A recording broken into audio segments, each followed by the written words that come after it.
Salut tout le monde, bienvenue à un nouvel épisode de Jeux de char avec Martin Vachon. J'espère que vous êtes en forme parce qu'aujourd'hui, je vous ai préparé un épisode vraiment le fun et surtout vraiment aléatoire. Dans le sens qu'on va aller dans toutes les directions. Vous, en char, restez dans votre voie puis suivez votre GPS, mais nous, on va aller de tout bord, tout côté. Soyez prêts. La preuve, première chose qu'on fait, U-turn!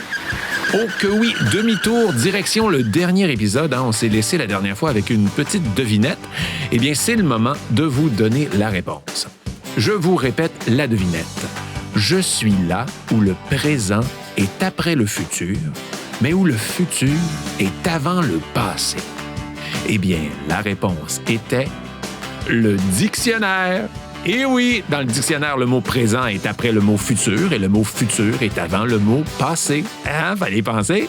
Donc voilà, maintenant que ça c'est fait, qu'est-ce qu'on fait maintenant? U-turn! On repart dans le bon sens, direction nouvel épisode de Jeux de char. Et comme vous pouvez voir, j'espère que vous êtes attachés parce que ça va brasser. Bienvenue à Jeux de char.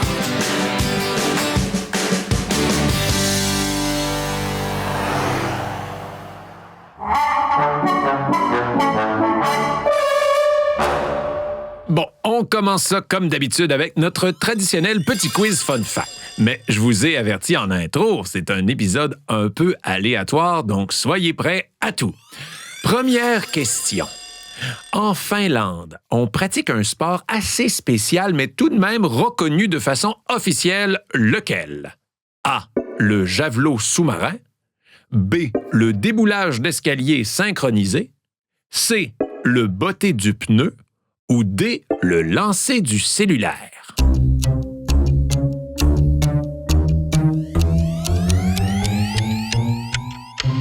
La bonne réponse, c'est D, le lancer du cellulaire.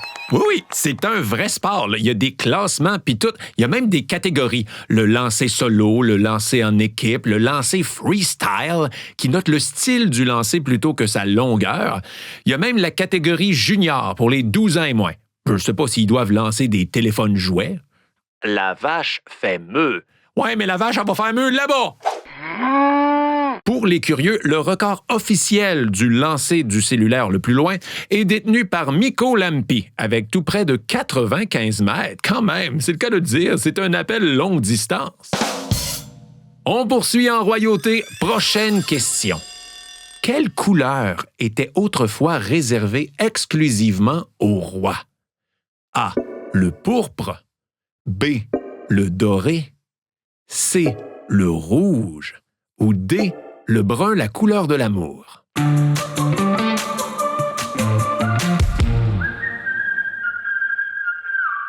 La bonne réponse, c'est A.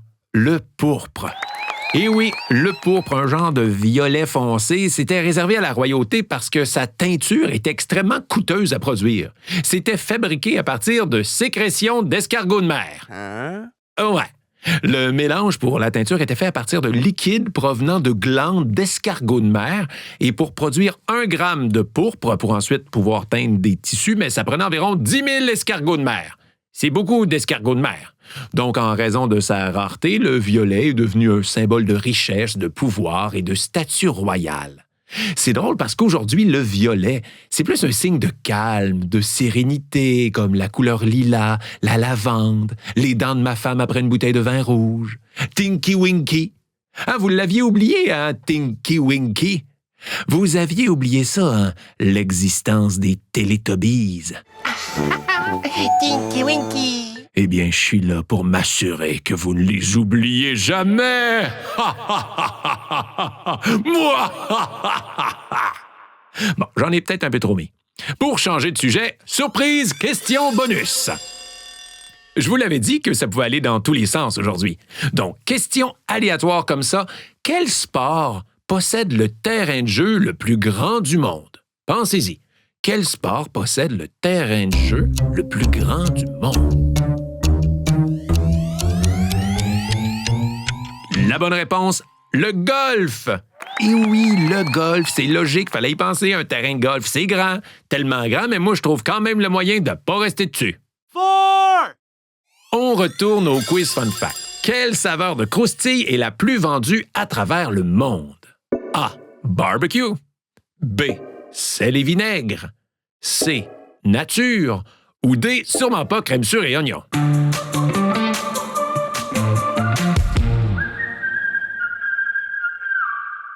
La réponse, avec environ 33% des ventes mondiales, la saveur la plus achetée est C. Nature. Nature? Oh, ouais. La saveur la plus populaire, c'est pas de saveur. C'est le cas de le dire, c'est un choix ordinaire. D'ailleurs, est-ce que c'est juste au Québec que les chips nature, on appelle ça des chips ordinaires? Ça en dit long pareil sur ce qu'on pense de cette chip-là. Bon, j'ai l'air sévère, mais c'est quand même bon, des chips nature. Mais c'est juste à côté, t'as les all dress. Hein? Les sel et vinaigre, les barbecues. Pourquoi prendre sel juste au sel? C'est comme aller à Disney, puis au lieu des manèges, tu fais juste des tours de tourniquet dans l'entrée. Yeah! Wouhou! Yeah! Vous le savez, moi je le dis souvent, mes chips préférés, ce sont les Ruffles All Dress. Mais je suis curieux de savoir, vous autres, c'est quoi vos préfs? Prenez le temps de faire le tour du char pour répondre. Pesez sur pause, puis tout le monde dans l'auto doit dire sa sorte de chip préférée. Puis pendant ce temps-là, moi je vais manger des savoureuses chips pas nature.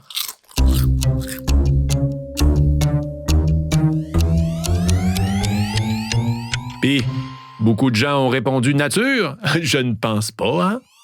Dernière question. Quel était le premier nom de la liqueur Pepsi? A. Fizzy Pop. B. Bubble Bubble. C. Coca-Cola. Ou D. Le drink de Brad.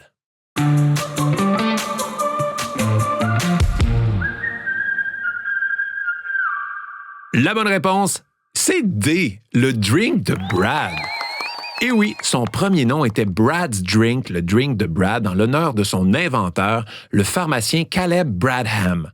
C'est un pharmacien qui, en 1893, a créé une boisson qui était destinée à faciliter la digestion. Ça a connu un succès instantané, puis ça a ensuite changé de nom en 1898 pour Pepsi-Cola, pour faire référence à la pepsine, un enzyme digestif très connu à l'époque. Moi, je ne savais pas ça. Je ne savais pas que le Pepsi avait été inventé à la base pour aider à digérer. Quoique c'est logique, parce que quand on boit du Pepsi pour digérer, ça, on digère. Bon, je vous avais dit que c'était la dernière question, mais encore une fois, surprise! On change la dynamique avec une section vrai ou faux en rafale. C'est fou aujourd'hui, les surprises. Donc, je vous donne 5 affirmations hyper rapidement et surprise, vous me dites si c'est vrai ou faux. Mais rapidement, parce que moi, j'enchaîne. Vous êtes prêts? C'est parti! Vrai ou faux? Le son voyage plus rapidement dans l'air que dans l'eau. Vrai ou faux? C'est faux! Le son voyage 4 fois plus vite dans l'eau que dans l'air. C'est fou, hein? Je m'attendais pas à ça. On enchaîne. Deuxième affirmation. Un éclair est plus chaud que le soleil. Vrai ou faux? C'est vrai! C'est 5 fois plus chaud. Ça peut atteindre 30 000 degrés Celsius. C'est complètement fou. On continue. Une pieuvre a 3 cœurs. Vrai ou faux? C'est vrai! 8 bras, 3 cœurs. Une pieuvre, c'est comme un meuble Ikea, ça a des morceaux en trop. On continue. Des millions de personnes rêvent en noir et blanc. Vrai ou faux? C'est vrai!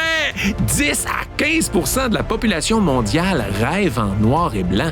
Je ne sais pas si Charlie Chaplin est tout le temps dans leur rêve, mais bref. Dernière affirmation. Le sang des homards est jaune. Vrai ou faux? C'est faux! Il est bleu! Wow! Wow! Ça, c'était vraiment beaucoup d'informations surprenantes en peu de temps. Mais on a eu du plaisir, hein? Vrai ou faux? C'est vrai!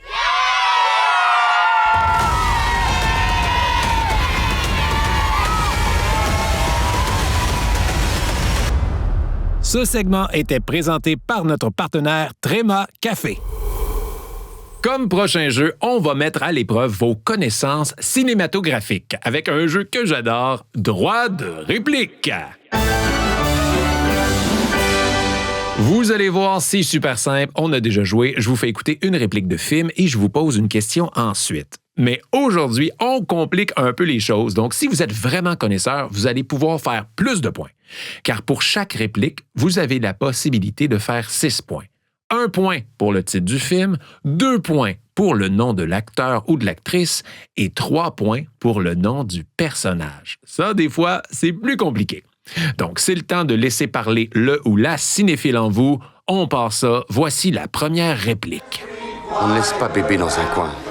Donc, pour 1 point, de quel film vient cette réplique? Pour 2 points, par quel acteur elle a été dite? Et pour 3 points, quel était le nom du personnage? Bonne chance!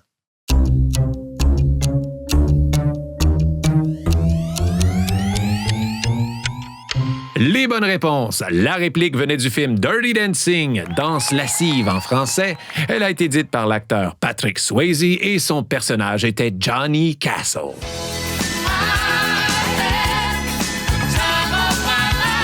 Quel film culte pareil, Danse lascive, et que j'ai aimé ça. Et confession, moi, la première fois que j'ai entendu parler de ce film-là, j'avais compris Danse lessive. Et j'étais là, il fait du lavage? C'est pour ça qu'il est toujours en camisole? Hey, Danse lessive, hein, et la fameuse réplique « On laisse pas du linge fripé dans un coin ». Prochaine réplique. Hasta la vista, baby.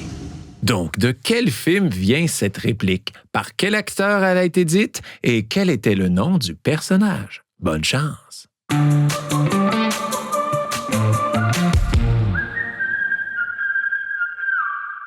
Les réponses, le film Terminator 2. Et là, ça prend vraiment le 2 pour faire le point, pas juste Terminator. Elle a été dite par Arnold Schwarzenegger et le plus difficile, le nom du personnage, était T-800. Et oui, le T-800. Moi, je me souvenais que le méchant était T-1000, mais pour être honnête, j'aurais jamais eu le T-800. Pouce dans les airs comme Arnold à la fin du film dans la fonderie à tous ceux qui l'ont eu.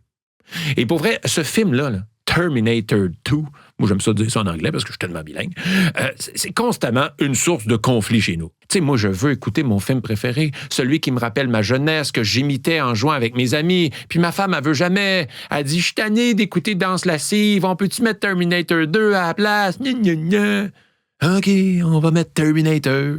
Il est cool le robot, mais il danse même pas. Dernière réplique, attention, on l'écoute. Je crois bien que j'ai fait disparaître toute ma famille. De quel film vient cette réplique? Par quel acteur elle a été dite? Et quel était le nom du personnage? Bonne chance!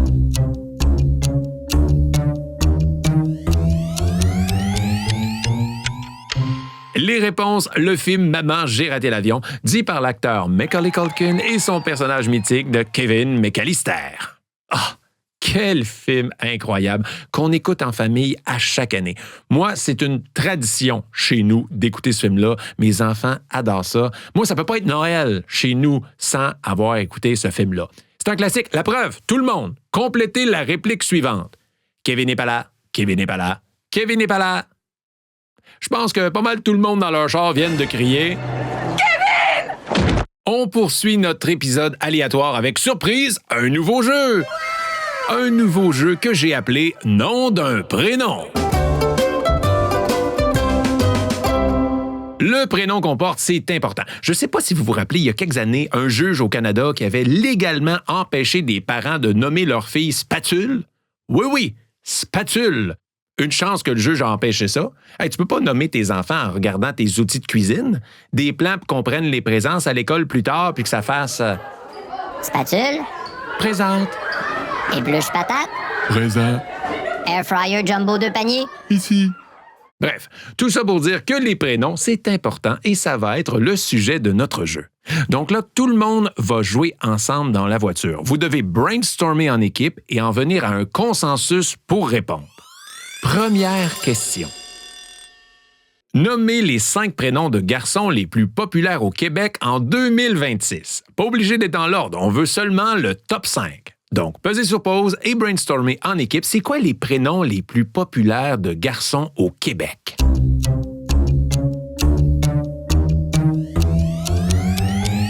Les bonnes réponses, spatule, épluche patate, Fortnite. Ben non, c'est pas vrai. Ça aurait été fou, par exemple. Les bonnes réponses, c'est Noah, Léo, Liam, William et Thomas. Je répète, Noah, Léo, Liam, William et Thomas. C'est quand même des beaux noms. Surtout Liam. Puis je dis pas ça parce que c'est le nom de mon gars, ben non. Mais c'est vrai que c'est des prénoms très populaires dans les écoles primaires en ce moment. Je suis même pas mal sûr qu'il y a beaucoup de Noah, Léo, Liam, William et Thomas qui jouent présentement à jeu de char, donc on vous salue les boys. Maintenant, prochaine question.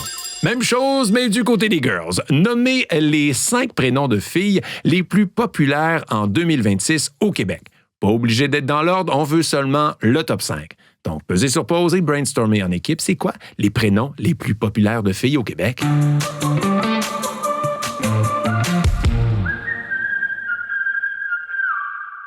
Les bonnes réponses, Emma, Olivia, Florence, Charlotte et Alice.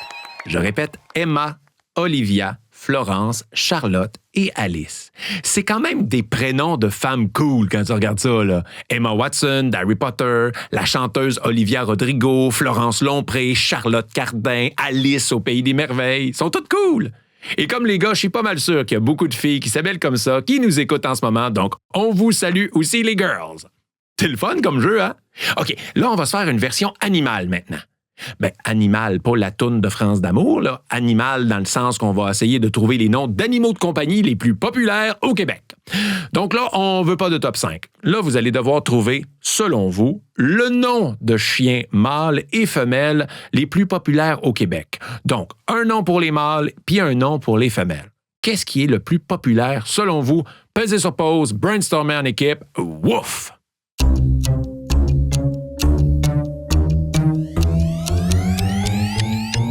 Les bonnes réponses pour les mâles, Charlie, et pour les femelles, Luna. Eh oui, Luna. Peut-être en fonction de Luna Lovegood dans Harry Potter, ça se peut. Moi, mon chien s'appelle Dobby. Mais Charlie, ça, j'avoue, j'en ai personnellement connu 2 chiens qui s'appelaient comme ça. C'est très populaire comme nom. Et vous allez être surpris, là, mais Spatule est même pas dans le top 20. C'est bien pour dire, hein? Mais là, tant qu'à être dans les animaux, faisons une petite dernière question pour les amateurs de félins. Donc, trouvez les noms les plus populaires chez les chats en 2026. Un pour les mâles et un pour les femelles. Pesez sur pause et bonne réflexion. Miaou!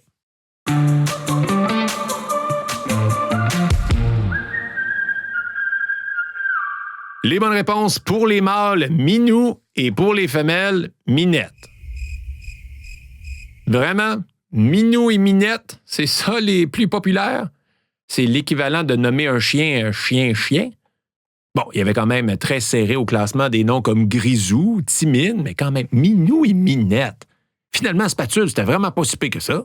Puis désolé de dire ça à tous les Minous et Minettes qui nous écoutent aussi en ce moment, là, mais on vous salue!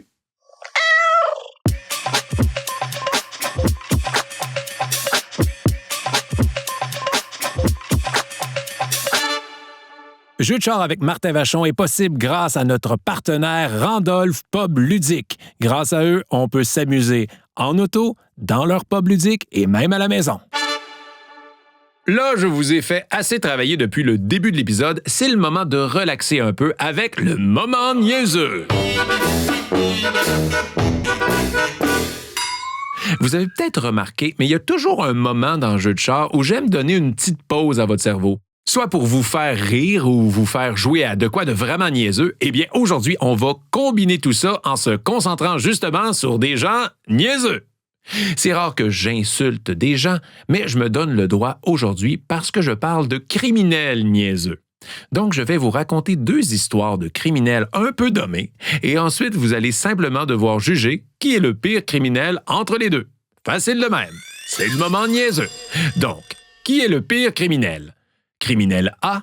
Dans l'État de New York, un homme a voulu siphonner l'essence d'une maison mobile, mais s'est trompé de trappe et a plutôt siphonné la trappe des toilettes. Ew. Ou criminel B.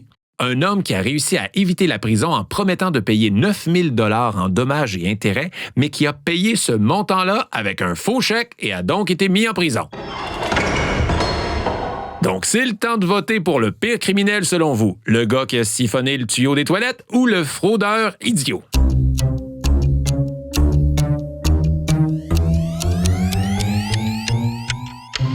Et puis, c'est qui le pire selon vous? C'était quand même serré, mais moi, je pense que je voterais pour le faux chèque. Non, mais penses-tu vraiment que tu vas déjouer la cour avec ton faux chèque? Un peu plus, puis il payait en argent Monopoly.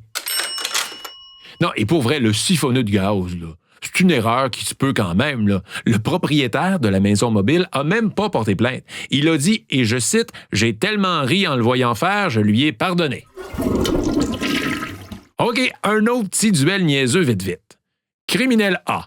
Un homme qui a cassé une vitre pour entrer dans un sous-sol et voler la maison, mais qui s'est coupé avec la vitre et est tombé dans le sous-sol et ne pouvant plus se relever, il a dû appeler le 911 pour de l'aide. Ou, criminel B, un automobiliste s'est fait arrêter en roulant 104 km/h dans une zone scolaire. La raison qu'il a donnée aux policiers pour s'en sortir, « Je viens de faire laver mon camion et je voulais le faire sécher. » Donc, c'est le temps de voter pour le pire criminel, le voleur qui appelle 911 pour de l'aide ou celui qui a fait sécher son camion à 104 km/h.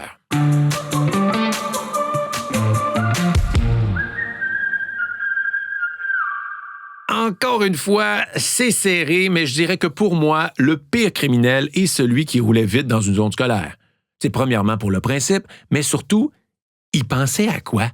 Que le policier allait dire « Ah, ben ouais, je comprends, suivez-moi, on va le sécher. » L'autre, c'est plus une malchance. On dirait les voleurs dans « Maman, j'ai raté l'avion ». L'histoire dit pas si le voleur s'est fait mal à cause d'un enfant de 8 ans. Oh oui? Faut vraiment que j'écoute « Maman, j'ai raté l'avion » après l'épisode. Mais avant, un prochain jeu.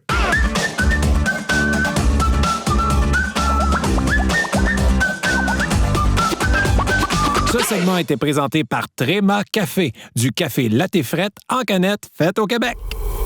Prochain jeu, tout comme Maman, j'ai raté l'avion, c'est un classique. On va jouer à Dans le prochain char.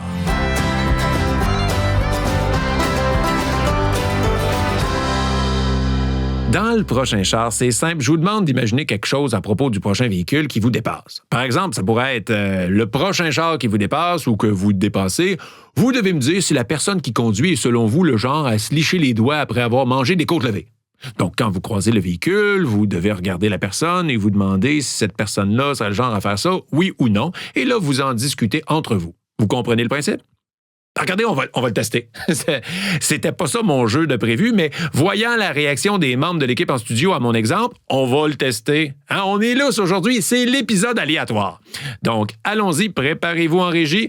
Le prochain char qui vous dépasse ou que vous dépassez, est-ce que la personne qui conduit, selon vous, se liche les doigts après avoir mangé des côtes levées ou non? Pesez sur pause puis essayez ça. Moi, je vous attends ici, puis je vais peut-être en profiter pour me commander des côtes levées parce que ça me donnait le goût.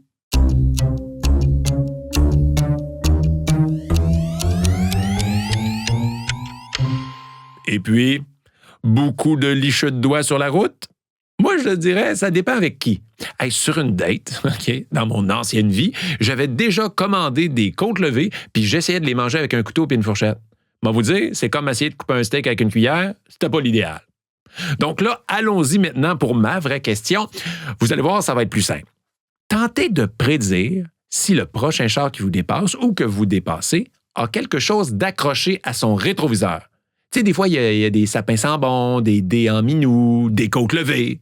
Si vous avez raison, vous faites un point, pesez sur pause et le premier rendu à 5 points gagne. Bonne partie!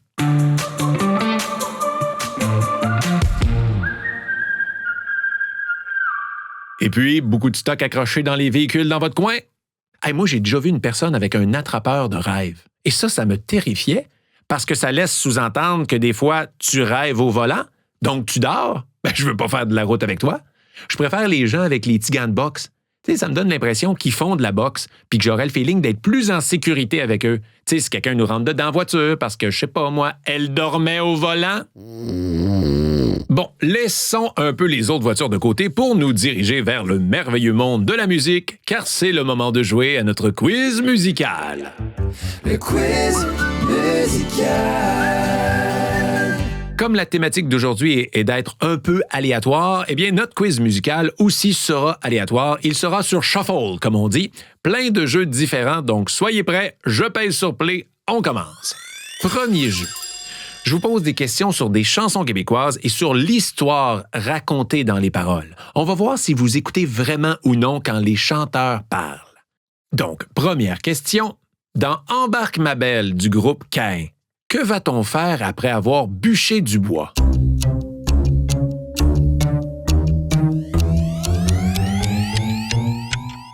La La réponse, gueuler avec les loups. Ah ouais, embarque ma belle, je t'emmène n'importe où. On va bûcher du bois, gueuler avec les loups, ouais. C'est vraiment un drôle d'après-midi pareil, hein? Bûcher du bois puis gueuler avec des loups. C'est juste moi qui ai une image d'un loup un peu pompette, bras dessus, bras dessous avec le chanteur de Caïn autour d'un feu de camp?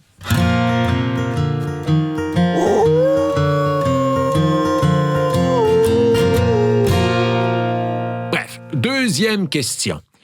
Dans la chanson Les étoiles filantes des Cowboys fringants, que devenait mon sac de billes quand j'agaçais les petites filles pas loin des balançoires?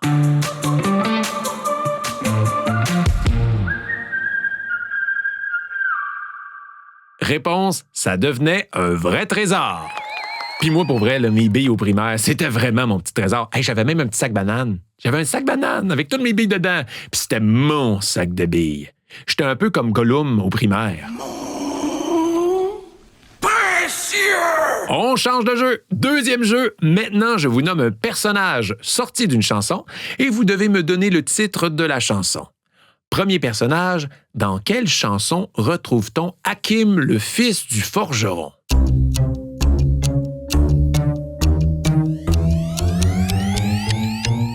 La réponse, La tribu de Dana par Mano.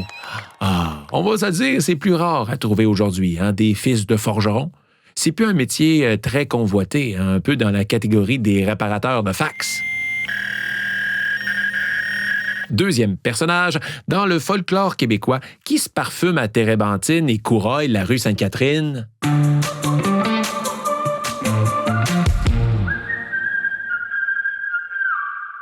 La réponse, Bob Épine. Qui ça? Bob Épine. Hey, mais se parfumer à térébenthine, c'est assez intense, ça, hein? C'est utilisé comme solvant à peinture, là et là. Donc, elle couraille peut-être la rue Sainte-Catherine juste pour chasser un peu l'odeur. Ew. On change de jeu. Troisième jeu, devine la toune. Devine la toune. Ah, un classique de jeu de char.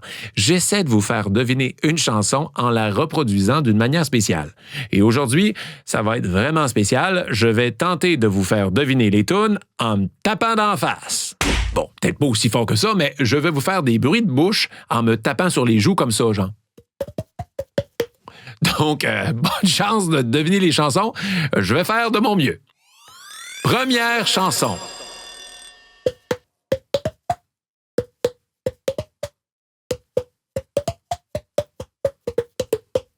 Est-ce que vous l'avez reconnu? J'espère, parce que je me suis tapé d'en face pour rien, sinon.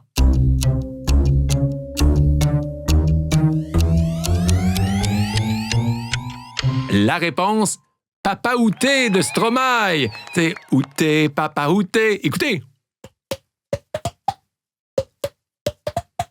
Je suis quand même capable de faire des notes avec ma face. Écoutez. C'est fou, pareil.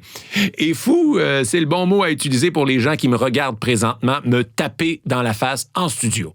Regardez, une petite dernière pour le fun. Et disons que celle-là, c'est une question bonus parce que je vais vraiment me sacrifier pour vous. Ça sera pas facile à trouver. Même moi, je ne savais pas le titre de la chanson, mais je connaissais l'air. Je la fais parce que c'est un challenge de l'équipe de Jeux de char et vu que je recule jamais devant un challenge, je vous la fais. Attention, c'est parti.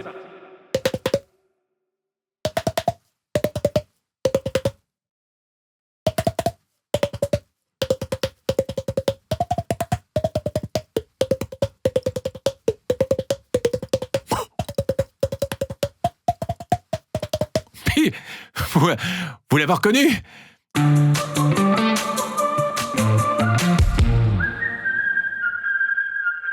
La réponse, c'était Sandstorm de Darude. Tu sais, genre nananana. Elle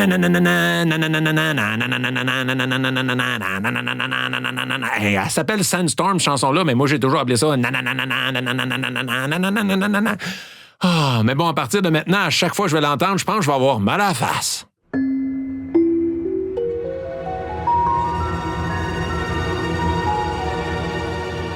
Donc, c'est la face rouge et un peu chaude que je vous dis que c'est ainsi que se termine cet autre épisode de Jeux de char. J'espère que vous avez aimé ça et que vous avez eu du plaisir. Encore une fois, n'hésitez pas à nous écrire pour nous donner vos commentaires, vos suggestions, les jeux que vous aimez le plus, les jeux que vous aimez le moins. Nous, on veut vous offrir le meilleur divertissement possible. N'oubliez pas également de rejoindre les réseaux sociaux de Jeux de char. C'est la meilleure manière de rester informé de la sortie des nouveaux épisodes. Donc, on se laisse avec la traditionnelle devinette de fin d'épisode. Mais avant, j'en ai entendu une il n'y a pas longtemps, elle m'a fait bien rire, donc je vous la fais en bonus. Quelle est la lettre préférée des bûcherons? La lettre H. Comme une hache. La ponctue? OK, on y va avec la vraie devinette. La voici. Je parle toutes les langues sans en avoir appris aucune. Qui suis-je? Je parle toutes les langues sans en avoir appris aucune. Donc, attention, pesez sur pause si vous voulez plus de temps. Sinon, je vous donne la réponse dans 3, 2, 1. Et la réponse, c'était l'écho. Et oui, l'écho reproduit toutes les langues sans même les avoir apprises. C'est fâchant pareil, hein, des devinettes. Donc, bonne route, soyez prudents et à bientôt. Ciao!